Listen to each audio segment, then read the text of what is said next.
Sa ngayon po, nakataas na ang Tropical Cyclone Wind Signal number 5. Ito na po yung pinakamataas na signal natin kapag meron tayong super typhoon dito sa Catanduanes, sa buong Albay, at sa eastern portion ng Camarines Sur.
Update naman tayo regarding doon sa binabantayan natin na si Tropical Storm with international name na Atsani.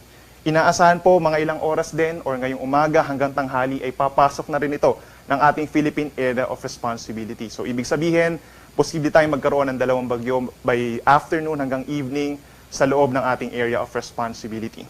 Tatawagin natin itong Shoni o yung pang-19 na bagyo ngayong 2020 at unang bagyo ngayong Nobyembre. Nasa layo itong 1,280 kilometers east of Southern Luzon. May taglay na hangin na 65 kilometers per hour malapit sa sentro at may bugso na 80 kilometers per hour. Base dun sa pinakahuling track po ng Pag-asa, possible na mag-intensify pa ito habang northwest yung movement niya. Inaasahan po at around November 2, that's bukas po ng umaga and or bago mag-weekend, itong si Bagyong Shoni dito sa may Cagayan Valley. As far as from Batanes, Cagayan, Isabela, meron din chance sa Northern Aurora, and then meron din tayong cone of probability somewhere sa pagitan ng Taiwan at ng Batanes. So yan muna ang latest mula dito sa Weather Forecasting Center ng DOST Pag-asa. Sana po ay nasa mabuti kayong kalagayan at mag-ingat po tayong lahat.